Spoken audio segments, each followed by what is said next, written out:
CM ಕುರ್ಚಿ ಮಧ್ಯೆ KPCC ಕುರ್ಚಿ ಚದುರಂಗದಾಟ. ಕೆಪಿಸಿಸಿ ಗಾದಿ ಮೇಲೆ ಈಗ ಸತೀಶ್ ಜಾರಕಿಹೊಳಿ ಕಣ್ಣು ಹಾಕಿದ್ದಾರೆ.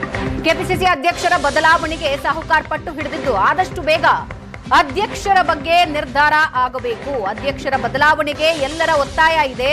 ಈಗ ಪೂರ್ಣ ಪ್ರಮಾಣದ ಅಧ್ಯಕ್ಷರ ಅವಶ್ಯಕತೆ ಇದೆ. ಪಕ್ಷದಲ್ಲಿ ಸಂಘಟನೆ ಕೆಲಸ ಕಡಿಮೆಯಾಗಿದೆ.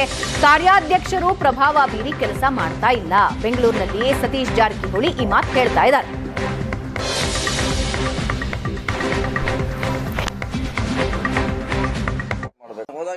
ಶಾಸಕರು ಬರಲೇಬೇಕು, ಮೀಟಿಂಗ್ ಮಾಡಲೇಬೇಕಲ್ಲ, ಅದೇನು ಪ್ರಶ್ನೆ ಇಲ್ಲ. ಆ ಜಿಲ್ಲೆಗೆ ಹೋದಾಗ 5-6 ಜನ MLA ಇದ್ದೇ ಇರ್ತಾರೆ. MLA ಬರ್ತಾರೆ. ನಮ್ಮ ಇಲಾಖೆ ಮುಖ್ಯವಾಗಿರ್ತದೆ, ರಸ್ತೆ ಎಲ್ಲದಕ್ಕೂ ಸಂಬಂಧಪಟ್ಟದ್ದು. ಸೊ ಬರ್ತಾರೆ, ಕೇಳ್ತಾರೆ. ಮತ್ತೆ ನಾವು ಎಲ್ಲ ಜಿಲ್ಲೆಗೆ ಹೋಗ್ತೀವಿ. ಮತ್ತೆ ಅದೇ ಆಗ್ಬಾರ್ದು.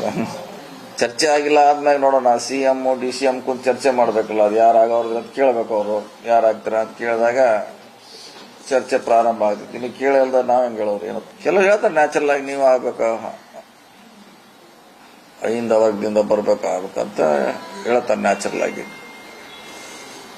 ಸೊ ಎಲ್ಲರ ಮುಂದೆ ಹೇಳಿದಾರೆ. ಬಹುಶಃ ನಿಮ್ಮೊಂದು ಚರ್ಚೆ ಆಗಿರ್ತದೆ. ಎಲ್ಲರ ಮುಂದೆ ಹೇಳ್ತಾರೆ ಶಾಸಕರು.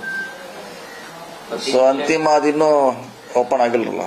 ನಮಗಲ್ಲ, ಅದು ಎಲ್ಲರೂ ಅಭಿಪ್ರಾಯ ತಗೋಬೇಕು, ಹೈಕಮಾಂಡ್ ನಿರ್ಧಾರ ಮಾಡಬೇಕು. ಯಾರು ಅವ್ರನ್ನೇ ಮುಂದುವರ್ಸ್ಬೇಕಾ ಬೇರೆ ಅವ್ರು ಮಾಡ್ಬೇಕು ಅನ್ನೋದು ಈಗಲೇ ಹೇಳಿದ್ದೆ. ನಮಗೂ ಸಹ ನಾನು ಒಬ್ಬತ್ರಾಗ ಮೆಂಬರ್ ಅಷ್ಟೇ. ಸುಮಾರು ಜನ 140 ಜನ ನಮ್ಮ ಶಾಸಕರಿದ್ದಾರೆ. ಎಲ್ಲರ ಅಭಿಪ್ರಾಯ ಮೇಲೆ ಅದು ನಿರ್ಧಾರ. ಅಂತಿಮವಾಗಿ ಹೈಕಮಾಂಡ್ ಅವರು ತೀರ್ಮಾನ ಮಾಡಬೇಕು. ಒಂದು ಇತಿಶ್ರೀ ಆಡ್ಬೇಕಂತ ನಮ್ಮ ಅದು. ಇಲ್ಲ ದಿವಸ ಗೊಂದಲ ಎಲ್ಲಿ ಹೋದಲ್ಲ ಅದೇ ಪ್ರಶ್ನೆ ಕೇಳ್ತಾರೆ. ನಾವು ಅದನ್ನೇ ಹೇಳ್ತೀವಿ, ಅದೇ ಚರ್ಚೆ ಆಗ್ತಾ ಹಂಗೆ ಅವ್ರವ್ರ ಬಂದು ಇರ್ತಾರ. ಯಾರು ಹೊಸಾಗಿ ಮಾಡ್ತಾರೆ ತಾಯ್ಬೇಕಲ್ಲ. ಇಲ್ಲ ದಿವಸ ಚರ್ಚೆ, ಅವರು ಯಾವ ಅಧ್ಯಕ್ಷ ಬದಲಾವಣೆ, ಯಾವ್ದು ಬದಲಾವಣೆ ದಿವಸ ಅದನ್ನ.